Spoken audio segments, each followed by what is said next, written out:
I'm going to teach you a framework about how to audit your pricing pages. This should really help you dial in on your pricing and help you move to a more convertible page. So the goal of these pricing pages is to sell your product, make it really clear, and get people to convert. I know that this is going to add value for you. I know that if you take the time, go through this framework, look at your pricing pages, you're going to be able to come away with a much cleaner interface. So what I'm going to do is I want you to pull out a piece of paper, if you can, and draw along with me, along with this pricing page matrix. So draw yourself a grid. I'm going to do it as best I can here. There's 4 quadrants to this. And I'll start by saying this: pricing pages are necessarily information dense. And when you have anything that's really highly dense, it needs to be super, super clear. So the first thing I want to talk about is clarity. The thing we think about when you talk about clarity is who. Who are we selling to, right? So I often see many pricing pages that talk about like the pro plan or the starter plan or the grow plan, things like this, which is, it's okay, but it doesn't really talk to who they are. So people need to identify themselves in your pricing. This is a really important concept. And if you don't nail your customer avatar early on with this, it's going to be very hard for people to get clear about what package or plan is right for them. I often think about it, and I say this a lot: people need to identify themselves in your pricing. And you need to use language that they would use to describe themselves. So I see a lot of people trying to get super, I don't know, they're inventing new terms, or they're trying to create a category, all those types of things. Use the terms that your customer uses to describe themselves. So if the person thinks of themselves as a freelancer, then talk about freelancers. There's a really good example of this that I found. Revo, I think I'm saying that right. And in some of their plans, they say things like, for solo entrepreneurs looking for essentials to get started. And that to me is perfect, because not only is it saying who it's for, but it's saying what the result is that they want to get out of it, right? And the next one that they have on their next package up is like, for growing businesses looking to scale their repeat purchases. I love it. Identifies the team and what they're going to get. We really need to make sure that we know who we're talking to. So if you look at your pricing page with that lens across all the pieces of it, can people identify themselves across that pricing page? Can they find their place in the pricing? So that's the first thing. The next thing would be what? What is it they're going to buy? Right. And so many pricing pages I see will lead with something really generic, almost as generic as we solve today's challenging business problems with information technology. One of those types of value propositions that's not a value prop. So it'd be like, oh, pick the right plan for you, or pricing that fits everybody, or pricing for every budget, something like that. Why not just lead with your value prop? Lead with something really concise, wording about what they get. So there's this company that did a research study on pricing called Castos. I think I'm saying that right. It's their podcasting software. And they had a 91% conversion increase by changing one phrase on their website, which was at the very top of their pricing page. They changed it to plans for podcasters of every stage and size to let your creative side run wild. So that was their tagline. And it had immediately identified to people who it was for and what their aspiration was. So I love using that kind of what combined with the aspirational language to get them where they need to be. Buffer has an example of this on their site. It's publish flawlessly, analyze effortlessly, and engage authentically. And then it says pricing starting at free or something like that. So those are 2 big areas when I talk about the what and the who that you can look at. So the next thing we need to dig into is our buyer's confidence. And once we have clarity around some things on the pricing page, the next thing we need to do is build confidence in our buyer. So there's a number of ways we can do this. And the first way I like to think about it is with social proof. So if I were to think about social proof today on most people's pricing pages, what I'm going to see is a logo stack, right? While impressive, it's not enough.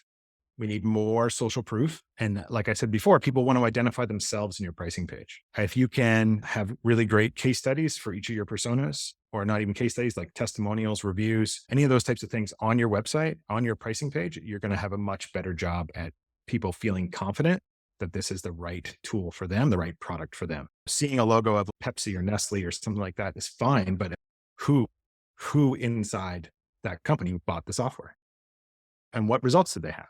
So that's what I think about when I think about social proof. So then on the confidence piece as well, the other big thing that people often need is some kind of support. So what how can they feel confident that this is going to do the job beyond the social proof, beyond the what and the who, things like that? So if you've got chat on your website and it is just the generic chat, which says, oh, do you need help logging in or whatever, change it for context aware for your pricing page. They have pricing questions, surface it. Facts, knowledge base articles, phone number, an email, all of those things to give them some level of encouragement that they can get the support they need and build their confidence. The other big one that can build confidence is risk reversal. So in that whole support idea and the social proof, having some kind of risk reversal baked into your pricing page is going to be really helpful. For example, free trials or 30 days free or money back guarantee, all of those things go to build confidence in the buyer that even if they make a decision and it's not quite right for them or they give it a shot, that they have a way out. So of all these things, what we want to do in our pricing pages is build confidence and clarity. So that's table stakes for me. And because if you don't get this right, if you don't get this stuff right on either side of this line, the stuff down here is not going to matter. And probably the one everybody's waiting for is packaging. Oops, excuse me. There are two big things you need to think about when it comes to your packaging. And again, if we keep going back to these ideas of clarity and confidence, people need to be able to understand how you price. So value metric is super important. So the first thing I talk about usually is value metric. And value metric is, to me, is simply defined as a unit that you sell your software in that aligns with your customers' growth. So many people choose things like seats, like number of users, because it's really simple and it's pretty common. But many more companies are aligned with their value they deliver to their customers. For example, Dropbox sells on storage. Makes sense. I want to store lots of files. If I want to store lots of files, it takes up lots of space, and therefore I have to pay for more space. That all makes perfect sense. It could be bandwidth. It could be like Wistia with the number of videos hosted or the number of videos played, things like that. So trying to get really clear on your value metric, and this is probably one of the hardest things to do in pricing, will really help everyone understand. And when I was giving this presentation earlier today, one of the things came up was just like clear, not clever. And I think that's really key here with value metrics. A lot of people will invent some kind of thing like a token or some kind of commodity or some kind of thing that they can transact in that isn't clear to their customer or is not in their customer's language. So be very careful with that and pick a value metric that is in your customer's language. They need to understand it, because if they get confused about your pricing, they're done. They're not buying. They don't understand it. The other big thing I think about in packaging is differentiation. I'll just call it difference. But as you go across those packages, and people have identified themselves, hopefully persona based across those packages, the things that are different between those packages need to be super obvious and really clear. So we're all very proud of our features in ours. As we build out software, it's like, oh, we have this new feature. Cool. Let's get it on the pricing page.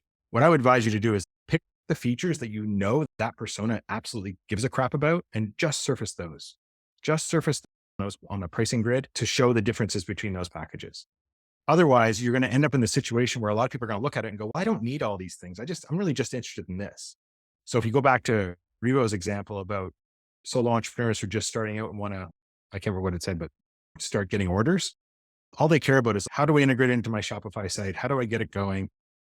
That's all they care about. Whereas other ones who want repeat orders, maybe there's something about that. Maybe it's like email campaigns and other things that help them do that. What are the key pieces in each plan that help people to get to that success that you've outlined for them? Resist the urge to build a giant grid on your site with every single feature comparison. And if you do have to do it, put it on another page. That's my advice. Link off to it, fine, make it pop up, whatever you have to do, but please don't let that be the driver. I think too many people do this. There's some people that are like, we're just repeating things across packages and I don't know if it's a fear of filling space or what it is, but what we need to do is just get really clear on what the differences are between the packages and the value it delivers to each persona. So if you do this right, you'll end up with 3 to 5 things that are different between each package. And that should be enough to let people identify themselves and understand the value difference between the plans. All right. The last piece of the quadrant, and one that often gets overlooked, is action. So none of this matters unless we can get our customer to take some action. So the first thing that I think about is consistency. So if you're using a call to action, which is start trial, don't pepper your page with start trial, let's talk, book a demo, schedule a call. Don't do that. Use one call to action and use it everywhere. Exception to the rule is if you do have that sort of typical good, better, best pricing, and you may have an enterprise tier, which is really about getting face to face with them for those people who are doing sales led motion and need to do demos. Book a call, book a demo, whatever it's going to be, but make sure it's the same language you're using in other places of your site. So just make it simple. Use the same button style, use the same colors. Don't get fancy. Don't be cute. Just make it consistent for them so they know that they can take action everywhere. And the last piece of this is obvious. Don't make people hunt to find out how to take action, right? I've seen a number of pricing pages where there's basically one button that says book a demo or something like this, but the page is, you could scroll forever. And then I get down past the testimonials. I'm like, cool. All right, I'm ready to go. And now I've got to scroll all the way back and get it. So just make it obvious about how you want people to take action, because it goes to drive some of this confidence, right? Is that if there's a talk to sales and a book a demo and a start a trial, which one am I supposed to do? Try and stay out of that. So if you look at your pricing through this lens, you can actually give yourself, using the traffic light system, right? The red, yellow, green, if you can actually go through and rate yourself on each of these categories as you look at your pricing page, considering on clarity, who and what, confidence, social proof and support, packaging, differentiation and value metric, and action, consistent and obvious, you can rate yourself and really know where to dial in. I really hope it's helpful for you to have a look at your pricing page, make it not so scary to change. These things are really important and probably the most important page on your site.